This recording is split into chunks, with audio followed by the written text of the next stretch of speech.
दोस्तों आज हम सर्कल लेसन का एक्सरसाइज नंबर 6.3 11th का स्टार्ट करने जा रहे हैं और बहुत ही अच्छे से पूरा का पूरा एक्सरसाइज कवर करेंगे। अब देखो दोस्तों, यहाँ पे ये एक्सरसाइज में मोस्टली क्वेश्चन किसके ऊपर पूछा रहेगा, पैरामेट्रिक इक्वेशन और दूसरा टेंजेंट के ऊपर। तो दोस्तों देखो क्या पूछा है, write the parametric equation of the circle. अब देखो मैं पहला इक्वेशन लिख रहा हूँ, देखो x square plus y square which is equal to 9। तो ये क्या आएगा दोस्तों, गिवन इक्वेशन, गिवन इक्वेशन। अब यहाँ पे हम क्या करेंगे दोस्तों, इसको कन्वर्ट करेंगे x square plus y square which is equal to. अगर आप ध्यान से देखोगे, या तो अगर समझो आपको ये नहीं करना है तो आप ऐसे भी लिख सकते हो। आपको पता है ये स्टैंडर्ड सर्कल का इक्वेशन, अगर आपने मेरा एक्सरसाइज देखा होगा तो यहाँ पे मैं क्या लिख रहा हूँ, comparing comparing above equation, comparing above equation with x square plus y square which is equal to r square. Then दोस्तों अगर मैं आर स्क्वायर को 9 से कंपेयर करूं तो r which is equal to, answer कितना आएगा दोस्तों 3, क्योंकि आर ये जो स्क्वायर है वहां पे जाएगा तो दोस्तों रूट होगा और रेडियस हमने पॉजिटिव में 3 ले लिया। अब दोस्तों अगर आप यहाँ पे ध्यान दोगे, अब मुझे क्या करना है दोस्तों, पैरामेट्रिक इक्वेशन फाइंड आउट करना है। तो देखो हमें क्वेश्चन में दिया हुआ है parametric equation of circle. Parametric equation of circle अगर हमें निकालना है तो दोस्तों हम बहुत आसानी से निकाल सकते हैं। देखो मैं आपको याद करवा दे रहा हूं, x which is equal to r cos theta and y which is equal to r sine theta. तो जब भी अपना अगर स्टैंडर्ड सर्कल है तो भाई अपना यही इक्वेशन है, आपको पता होना चाहिए। अब देखो x which is equal to r का वैल्यू कितना है दोस्तों 3 कॉस थीटा, और y which is equal to r का वैल्यू कितना है दोस्तों 3 है साइन थीटा। तो दोस्तों यहाँ पे हमने पैरामेट्रिक इक्वेशन क्या कर दिया दोस्तों, सर्कल का यहाँ पे क्या कर दिया दोस्तों, फाइंड आउट कर दिया। अब चलते हैं दोस्तों नेक्स्ट क्वेश्चन की ओर, और नेक्स्ट क्वेश्चन बहुत मजेदार क्वेश्चन है। अगर इस क्वेश्चन को अगर आप ध्यान से देखोगे तो यहाँ पे क्या है दोस्तों, देखो यहाँ पे एक्स स्क्वायर है, यहाँ पे क्या है दोस्तों वाई स्क्वायर है, यहाँ पे क्या है दोस्तों 2x है, यहाँ पे क्या है दोस्तों 4y है, यहाँ पे क्या है दोस्तों -4 विच इज इक्वल टू क्या है दोस्तों 0 है। अब अगर आप ध्यान से देखोगे तो यहाँ पे x square plus y square 2x minus 4y minus 4 which is equal to 0। अब देखो मैं इसे किस लिए लिख रहा हूँ, एक्स स्क्वायर लिख रहा हूँ, इसमें से एक्स वाला टर्म ये है साथ में लिख रहा हूँ, फिर मैं यहाँ पे वाई स्क्वायर लिख रहा हूँ दोस्तों, इसमें से वाई वाला टर्म क्या है दोस्तों -4y।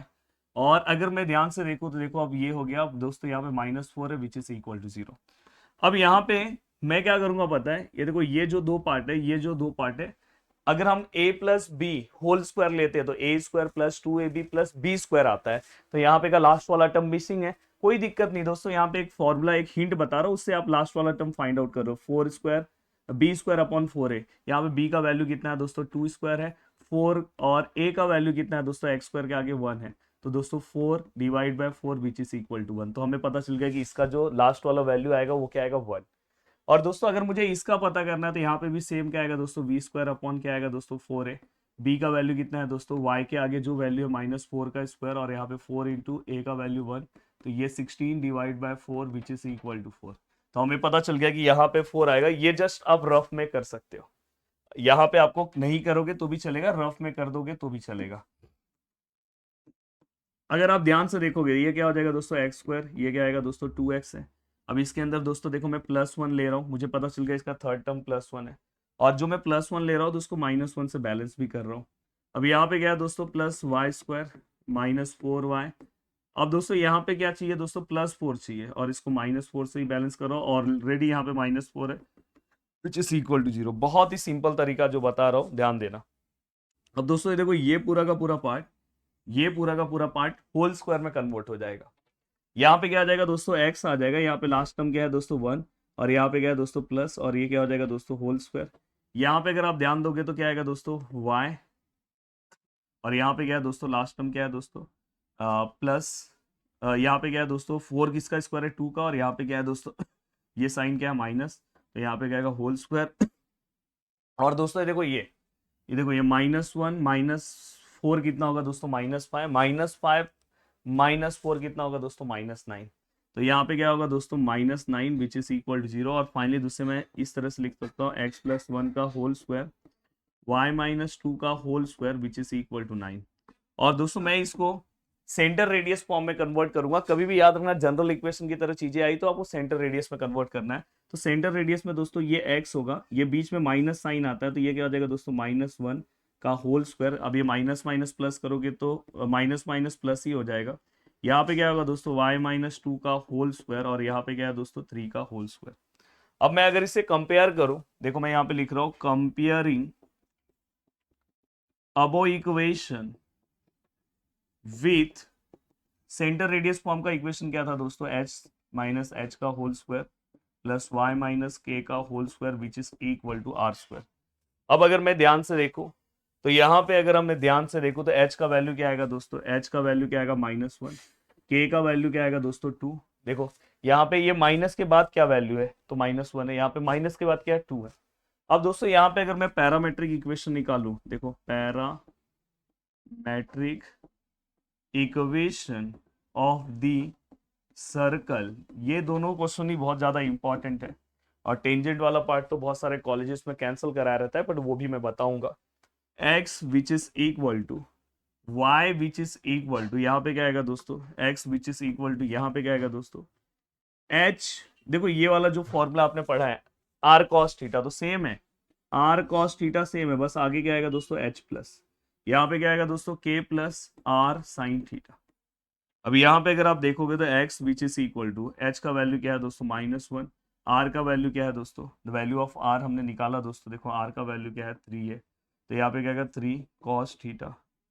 और अगर हम ये निकालने जा रहे हैं यहाँ पे क्या आएगा दोस्तों y which is equal to, k का वैल्यू कितना है दोस्तों 2 है प्लस r साइन थीटा। तो फाइनली दोस्तों ये पूरा का पूरा पार्ट हमारा कवर हो गया। अब ये पूरा का पूरा पार्ट होने के बाद अब चलते हैं दोस्तों नेक्स्ट क्वेश्चन की ओर। हाँ, अब देखो ये जो क्वेश्चंस है ना दोस्तों इसके बाद के, ये देखो ये पैरामेट्रिक इक्वेशन सेम जैसे मैंने इसके पहले वाला क्वेश्चन सॉल्व किया ना वैसे ही आपको सॉल्व करना है, कुछ अलग नहीं करना है, सेम टू सेम, एक भी पॉइंट आपका अलग नहीं है, सेम आपको जाना है। अब देखो यहाँ पे 3x square 3y square -4x plus 6y -4 which is equal to 0। अब मैं क्या कर रहा हूँ, पूरे इक्वेशन को वही तरीका है, पूरे इक्वेशन को 3 से पहले ये एक्स स्क्वायर बनाता हूँ, 3 से डिवाइड कर देता हूँ, तो यहाँ पे वाई स्क्वायर हो जाएगा, ये 4/3x हो जाएगा, ये क्या हो जाएगा दोस्तों 6/3y, और यहाँ पे ये 4/3 विच इज इक्वल टू 0। पूरा इक्वेशन 3 से डिवाइड हो गया, तो फाइनली ये एक्स स्क्वायर ये वाई स्क्वायर ये 4/3x ये 2y डिवाइड होगा ना, और ये 4/3 विच इज इक्वल टू 0। अब मैं क्या कर रहा हूँ, इसको पहले सेंटर रेडियस फॉर्म में कन्वर्ट करूंगा। सेंटर रेडियस फॉर्म में कन्वर्ट करने के लिए दोस्तों देखो ये एक्स स्क्वायर है, यहाँ पे एक्स वाला टर्म है ये हमने लिखा, ये वाई स्क्वायर है वाई वाला टर्म हमने यहाँ पे लिखा, और जस्ट ये वाला पार्ट हमने यहाँ पे लिखा ये। अब देखो ये वाला पार्ट ये वाला पार्ट, हाँ। अब अगर आप ध्यान से देखोगे तो यहाँ पे अगर आप ध्यान से देखोगे तो दोस्तों यहाँ पे b² / 4a से आप थर्ड टर्म निकाल दो, b का वैल्यू कितना है दोस्तों -4/3 का स्क्वायर, और 4 इंटू एक्स स्क्वायर के आगे क्या है दोस्तों 1 है, तो फाइनली यहाँ पे 16/9 आएगा, और यहाँ पे 4, तो अगर मैं 16 लिखूँ 9/4 हो जाएगा, 9 नीचे आएगा, 4 4 जा, तो दोस्तों 4/9 आ रहा है, तो हमें समझ में आ रहा है कि इसमें 4/9 प्लस करना है। सेम अगर ये वाला पार्ट निकालना है तो देखो यहाँ पे भी क्या आएगा दोस्तों b² / 4 है, तो यहाँ पे b का वैल्यू कितना है दोस्तों 2 है, 2 का स्क्वायर, 4 इंटू a का वैल्यू क्या है दोस्तों 1, तो यहाँ पे क्या आएगा 4/4, आंसर कितना आएगा 1। तो दोस्तों अगर आप ध्यान से अच्छे से देखोगे तो यहाँ पे क्या आएगा दोस्तों x² -4/3x, और प्लस ये जो आया है दोस्तों ये देखो 4/9, तो आप ये 4/9 को यहाँ पे क्या करोगे प्लस करोगे, ये अपना एक पार्ट हो गया। अब देखो ये y वाला पार्ट लिख रहा हूँ, +y² प्लस 2y, और यहाँ पे मैं ये 1 को प्लस कर रहा हूँ। अब मैं क्या कर रहा हूँ पता है, ये 4/9 का बैलेंसिंग पॉइंट यहाँ पे डायरेक्ट ले रहा हूँ, चाहता तो मैं यहाँ पे भी लेता जैसे पिछले सम में लिया, और ये +1 का बैलेंसिंग क्या आएगा दोस्तों -1। उसके बाद क्या बचा दोस्तों, उसके बाद देखो ये वाला टर्म एक बचा है, तो दोस्तों -4/3 बचा है विच इज इक्वल टू 0। अब अगर मैं कन्वर्ट करना चाहूँ तो देखो ये पूरे पार्ट को स्क्वायर में होल स्क्वायर में कन्वर्ट कर दूंगा, ये x है, ये 2 का स्क्वायर है, ये 3 का स्क्वायर है, और दोस्तों यहाँ पे माइनस है, ये होल स्क्वायर है, दोस्तों ये y है, ये 1 है, और यहाँ पे क्या आएगा दोस्तों ये प्लस है, ये होल स्क्वायर है। ये पूरे को अगर मैं सॉल्व करने की कोशिश करूँ तो बहुत आसानी से सॉल्व कर सकता हूँ। दोस्तों देखो मैं यहाँ पे क्या कर रहा हूँ, सबसे पहले मैं इसको यहाँ पे रफ में सॉल्व कर दे रहा हूँ, -4/9 -1 -4/3। मैं क्या कर रहा हूँ पता है, सभी का एलसीएम 9 ले रहा हूँ। देखो ना ये 3 है ये 9 है, दोनों के में से जो छोटा नंबर है उसके टेबल में 9 आता है, इसलिए एलसीएम 9 लिया। अब जहाँ पे 9 ऑलरेडी है वहाँ पे कुछ नहीं करना, -4 सेम रखना है, यहाँ पे 9 नहीं है तो इसको किससे मल्टीप्लाई करने पे 9 होगा, 9 से, तो यहाँ पे 9 से मल्टीप्लाई किया। यहाँ पे दोस्तों 3 को किससे मल्टीप्लाई करने पे 9 होगा, 3 से। तो हमने 4 को अगर मैं 3 से मल्टीप्लाई करूंगा तो दोस्तों 12 होगा। तो फाइनली दोस्तों नीचे 9 आएगा, माइनस माइनस प्लस होता है, 4 और 9 को अगर मैं प्लस करता हूँ तो 13 होगा, और अगर मैं 13 और 12 को फिर से प्लस करूंगा तो 25 होगा। तो दोस्तों यहाँ पे भी हमें आंसर मिल गया -25/9। तो ये पूरे का कैलकुलेशन हमें मिल गया दोस्तों -25/9 विच इज इक्वल टू 0। अब दोस्तों यहाँ पे क्या आएगा, x -2/3 का होल स्क्वायर प्लस y। अब देखो यहाँ पे मैं प्लस को चेंज करके ऐसे लिखता हूँ, -1 का होल स्क्वायर और ये 25/9। और अगर मुझे और अच्छे से चेंज करना है तो यहाँ पे क्या आएगा दोस्तों, x/2/3 का होल स्क्वायर प्लस y -1 का होल स्क्वायर, ये 5/3 का होल स्क्वायर। अब यहाँ पे हमने पूरा का पूरा पार्ट लिख दिया। अब ये पूरा का पूरा पार्ट लिखने के बाद अब दोस्तों क्या करना है, अब यहाँ पे x इक्वल टू क्या आएगा दोस्तों, h। हाँ, इसको कंपेयर करो, आप कंपेयर कर लेना सेंटर रेडियस फॉर्म से। तो यहाँ पे h का जो वैल्यू है दोस्तों क्या आएगा, 2/3, k का जो वैल्यू है दोस्तों क्या आएगा, -1, और r का वैल्यू क्या आएगा दोस्तों, 5/3। अब यहाँ पे आपको सेंटर रेडियस फॉर्म तो बहुत अच्छे से पता है दोस्तों, तो सेंटर रेडियस फॉर्म से आपने निकाल दिया। तो अब यहाँ पे आपको क्या करना है दोस्तों, पैरामेट्रिक इक्वेशन निकालना। तो x which is equal to क्या आएगा दोस्तों, h प्लस कॉस थीटा और r कॉस थीटा। यहाँ पे r लिया हो कि नहीं लिया हो, r लिया हो। अब दोस्तों यहाँ पे क्या आएगा, दूसरा क्या आएगा दोस्तों, y which is equal to k plus r sine theta. अब यहाँ पे x which is equal to, h का वैल्यू क्या है दोस्तों, 2/3 प्लस r का वैल्यू कितना है दोस्तों, 5/3 कॉस थीटा, और यहाँ पे y which is equal to k का वैल्यू क्या है, -1 प्लस r का वैल्यू क्या है दोस्तों, 5/3 साइन थीटा। हो गया। तो देखो बहुत ही सिंपल तरीके से हमने पूरा का पूरा पार्ट सॉल्व कर दिया। अब दोस्तों इसके बाद का जो हम क्वेश्चन सॉल्व करने जा रहे हैं ना, देखो ये इसी तरह से आपको नीचे के सभी क्वेश्चन सॉल्व करने हैं। अगर आपने ये क्वेश्चन सॉल्व किया तो इसके बाद का क्वेश्चन आपको आएगा बहुत है।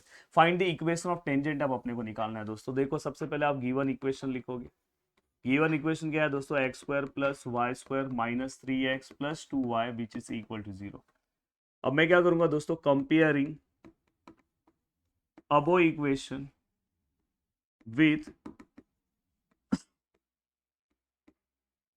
ए, ये आपको पता है दोस्तों, x² plus y² plus 2gx plus 2fy plus c which is equal to 0। ये जनरल इक्वेशन ऑफ सर्कल आपको पता है। The value of 2g which is equal to, yes यहाँ पे x के आगे क्या है दोस्तों, -3, the g which is equal to -3/2। अब देखो दोस्तों यहाँ पे 2f है, इसको इक्वल है दोस्तों 2 को, y के आगे 2 है तो f which is equal to कितना आएगा दोस्तों 1, और c यहाँ पे जो है दोस्तों इसमें c है ही नहीं, तो यहाँ पे क्या आएगा दोस्तों 0। आपने सभी टर्म निकाल लिए। अब देखो दोस्तों कभी भी इक्वेशन ऑफ टेंजेंट निकालना तो उसका फॉर्मूला दे रहा हूँ। देखो equation of tangent, general circle का इक्वेशन ऑफ टेंजेंट का फॉर्मूला बहुत सिंपल सा है, x into x1 y into y1 g x plus x1 f y plus y1 plus c which is equal to 0। देखो कितना सिंपल सा equation है, x x1 y y1 g x plus x1 f y plus y1 plus C. अब देखो दोस्तों यहाँ पे अगर मैं बात करूं तो मुझे कहाँ से, ओरिजिन से बोला है। तो ओरिजिन से बोला है तो मतलब यहाँ पे जो हमारा पॉइंट है 0,0, उसको अपन क्या लेंगे दोस्तों, x1 और y1। तो यहाँ पे देखो x ऐसी रहेगा, यहाँ पे ये 0 आ जाएगा, y भी ऐसी रहेगा, यहाँ पे ये 0 आ जाएगा। g कितना है दोस्तों, -3/2, x प्लस 0, f कितना है दोस्तों 1, y प्लस 0, और c कितना है दोस्तों 0 विच इज इक्वल टू 0। तो देखो अगर समझो यहाँ पे कुछ पॉइंट्स दिया होता है, यहाँ पे 1,2 लिखते तो आप x1 और y1 की जगह 1 और 2 लिखते। तो फाइनली अगर मैं बात करूँ तो x इंटू 0 0 होगा, y इंटू 0 भी 0 होगा। अब दोस्तों देखो यहाँ पे प्लस माइनस ये क्या हो जाएगा, -3/2, और यहाँ पे x इन प्लस 0 x होगा, और प्लस यहाँ पे क्या होगा दोस्तों 1 इंटू वाई क्या होगा दोस्तों y, और विच इज इक्वल टू 0। तो फाइनली अगर मैं देखूँ तो 3x plus y which is equal to 0, और अच्छे से लिखना है तो 3x लिखो, 2y लिखो upon 2 which is equal to 0, और -3x plus 2y which is equal to 0। और अगर आपको इसको प्लस करना है तो यहाँ पे ले लो 3x minus 2y which is equal to 0, and this is required equation of tangent. अब देखो इसके बाद जो क्वेश्चन है सेम क्वेश्चन है दोस्तों। देखो so that touches the something, तो आप ये करो, ये वाला सेम टेंजेंट इक्वेशन, टच करना मतलब ही टेंजेंट, आप इसमें पुट करो, पुट कर मतलब आप ये वैल्यूज निकालो, और निकालने के बाद यहाँ पे x1 और y1 की जगह पे आप 1 और 2 पुट करो, और पुट करने के बाद अपने आप आपको वो इक्वेशन मिल जाएगा दोस्तों। और इसके लास्ट वाला क्वेश्चन भी सेम है, देखो सेम इक्वेशन ऑफ टेंजेंट का। तो मैं चाहता हूँ कि ये दोनों क्वेश्चन आप सॉल्व करो, और सॉल्व करके आप बताओ कि मुझे सर हाँ यस बहुत सिंपल है सर, हो जाएगा। अब दोस्तों अपना नेक्स्ट लेसन में स्टार्ट करने वाला कॉनिक सेक्शन। तो लगभग हमने पूरे के पूरे सर्कल लेसन्स को भी कवर कर दिया। हाँ मैं थोड़ा सा बिजी चल रहा हूँ बोर्ड एग्जाम्स ये सब लेके, बट मैं आपके सिलेबस का भी ध्यान रखा हूँ। बहुत सारे कॉलेजेस में कॉनिक सेक्शन में पैराबोला मोस्टली पूछा जाता है, तो मैं पैराबोला अच्छे से आपको करवा के दे दूंगा। तो दोस्तों मिलते हैं नेक्स्ट लेक्चर में, बाय बाय, टेक केयर, जय हिंद दोस्तों।